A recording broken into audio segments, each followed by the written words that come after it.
So a friend of mine told me a story one day. He said during his NYSC, um, they were taking a break. You know, they have military training. So during a break, they were talking to one of the soldiers, one of their trainers. And the soldier was asking them one after the other which part of the country they come from.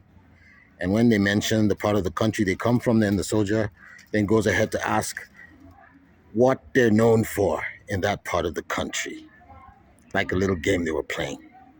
So there were four of them, all medical graduates.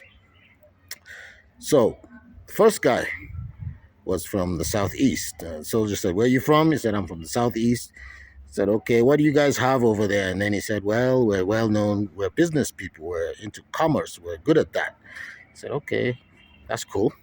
Second person from the southwest, and same question: "What do you have that you can be proud of where you're from?"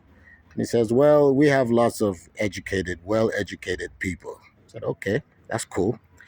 The third person from the Niger Delta. They asked him, "Where are you from?" "I'm from the Niger Delta." "What do you have that you can boast of in the Niger Delta?" And he said, "Well, we have oil and gas." He said, "Yeah, you guys, that's where a lot of the country's wealth comes from." Now, the fourth person was a northerner, a northern Fulani.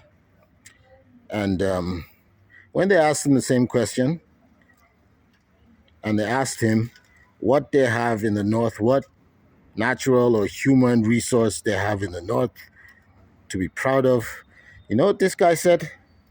He said, "We rule." Those two words, "we rule." In other words, that's what they contribute to the country. They're the ones who rule. You see, in northern Nigeria, there's this sense of entitlement. And I think everyone is sick of it. And it's about time, you know, we flush those ideas down the toilet because it cannot continue. There's this born to rule mentality. It's like they're entitled to it, like it's a monarchy and they are the bloodline. And that's so wrong. Now, a lot of the insecurity we have in this country, believe it or not, has something to do with that. They even have there's this phrase in Hausa, uh, mulki namune. In English, that translates to power is ours, rulership belongs to us. It's a very common phrase. If you understand Hausa, if you've been in Hausa speaking areas, you'll hear people say it.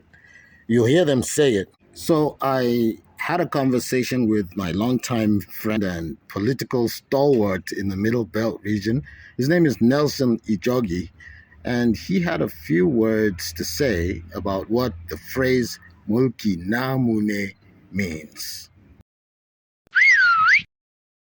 Thanks for Yo Loknan, thanks for that question. I think that to get to the deep understanding of that phrase, miliki namune, which is a Hausa phrase for governance or power is ours. You have to go down to the anthropology or to review literature in Nigeria or Nigerian political nuances, especially in northern Nigeria, where I would like to call Arewa Nigeria, where you have mostly Hausa-speaking people in Arewa, Nigeria. That is Kano, Sokoto, Zamfara, Yobe, Borno, parts of Kaduna, Bauchi, Gombe, all that side, all that northern fringes. It stems from the European colonization in Nigeria, where the Europeans chose indirect rule in northern parts of Nigeria and direct rule in the southern part of Nigeria, hence keeping the Fulani political and governance structure intact for the purposes of collecting taxes and all of that administrative convenience by the British or by the colonialists. So they have been, when you see that that structure, that governance structure, so they have been on it for since the Europeans came after the amalgamation of Nigeria in 1914, and they kept their their governance structure intact. While in southern Nigeria, they were direct rules. They killed chiefs. They disrupted the traditional institutions and forced Christianity on southern Nigerians and Western education and all of that stuff. So in coming to modern day Nigeria after 1960, they are using it as a political term to say rulership or power or governance.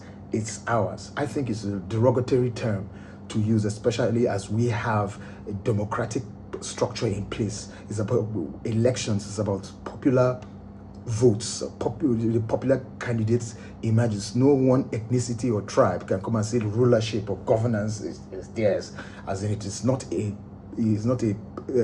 exclusive prerogative of any ethnic group in Nigeria.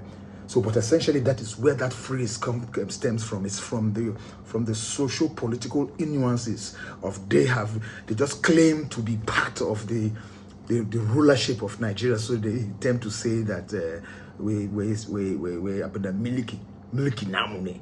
So I think that that's where that a phrase come from when you look at the social political, development in Nigeria. Now I hope that answers your question. Thank you. That's my main man, Nelson Ijogi, aka Del T, weighing in on how he understands that term. If you thought that was interesting and you'd like to see more content like this, feel free to subscribe, give me a thumbs up, give us a comment, let us know what you think. And I'll see you in the next video.